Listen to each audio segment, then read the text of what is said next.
Ukraine पर रूस के हमले को आज 8वां दिन है। रूसी फौजों की बड़े शहरों पर गोलाबारी जारी है, जिसके बाद यूक्रेन से जान बचाकर निकलने वाले अफराद की तादाद 10 लाख से तजावुज कर चुकी। यूक्रेन के बड़े शहरों पर रूसी हमलों के बावजूद बरतानवी वजारत दिफा के मुताबिक खार्किव, मारियोपोल और चर्नीव अभी तक यूक्रेन के कब्जे में है, जबकि खरसोन शहर रूस के कंट्रोल में चला गया है। इस हफ्ते के आगाज में रूस और यूक्रेन के वफ्द के बेलारूस में मुज़ाकरात के बाद आज दोनों फरीकों के दरमियान अमन मुज़ाकरात के दूसरे दौर की उम्मीद भी बनी है। हालांकि इसमें मुमकिन पेशरफ्त के बहुत कम इशारे मिले हैं। अमरीकी वज़ीर ख़ारजा एंटनी ब्लिंकन ने कहा है कि अमरीका इस सूरत हाल का सफारती हल तलाश करने के लिए तैयार है, लेकिन रूस को पहले कशीदगी में कमी लानी चाहिए।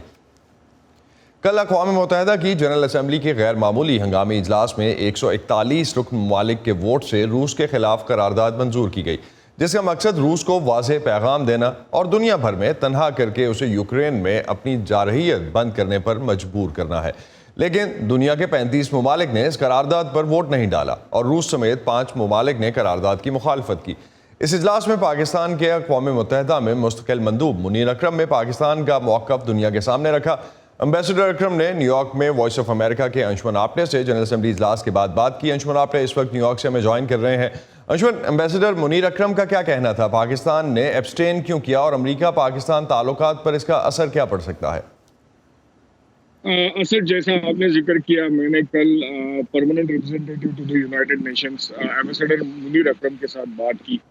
मैंने उनसे पूछा कि इस एब्सटेंशन की वजह क्या थी, तो उनका कहना ये था कि पाकिस्तान यूक्रेन में लड़ाई खत्म करने के लिए दुनिया के तमाम मुल्कों के साथ मिलकर काम करना चाहता है, लेकिन ये रेजोल्यूशन पाकिस्तान को एक तरह से एक तरफा स्टैंड लेने पर मजबूर कर दी।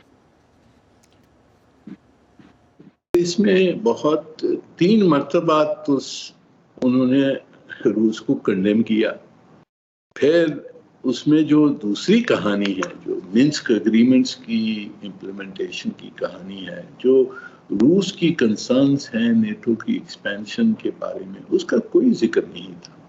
तो इसलिए जो ये रेजोल्यूशन थी वो इस लिहाज से एक तरफा थी और हम चाहते हैं कि एक बैलेंस पोजीशन हो और नेगोशिएशंस में हो और नेगोशिएशंस के तहत इसको हमने मसले को हल करना है।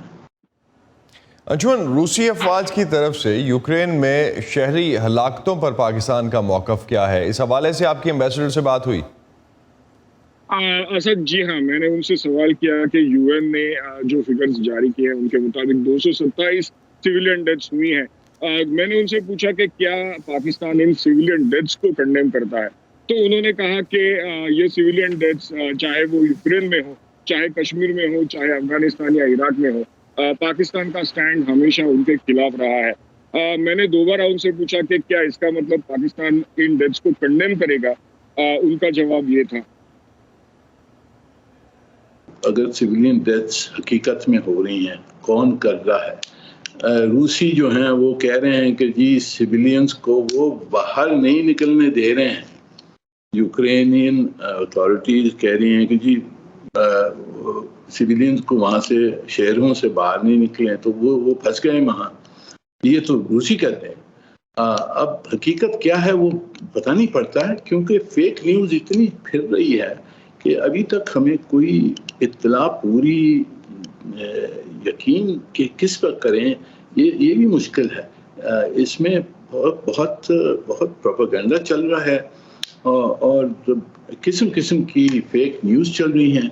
तो हमने ये सब देखना है कि जब हकीकत अगर सही है, अगर हकीकत ये है कि जी सिविलियन मारे जा रहे हैं रूसियों, तो ऑब्वियसली हमने कंडेम करना। असद, एम्बेसडर अकरम का ये भी कहना था कि इस वक्त कई सारे मुल्क, इसमें अमेरिका है, चीन है, ये यूक्रेन में जो जंग हो रही है उसे रोकने की कोशिश कर रहे हैं और पाकिस्तान इन सब एफर्ट्स में एक किरदार निभाना चाहेगा। और उन्होंने फिर ये दोहराया कि पाकिस्तान का यही स्टैंड है कि सब मुल्कों ने एक साथ आकर इस जंग को, इस मसाइल को सुलझाना होगा। यही एक रास्ता दुनिया के सामने बचा हुआ है। बहुत बहुत शुक्रिया अंशुमन आपटे, आपका हमें इस हवाले से अपडेट करने का।